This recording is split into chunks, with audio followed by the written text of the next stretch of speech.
How to get started with Bootstrap? Let's find out. So step 1, go to getbootstrap.com and here click on get started, and in the starter template option we have to click on the copy.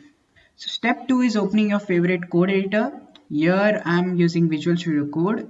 Here you can open any folder which is empty or create one. I have already created, and let's select this folder.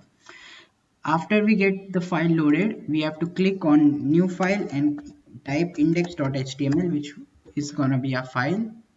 Third step would be to paste the snippet. So we have just pasted it by clicking Ctrl V, and we have to also save our thing.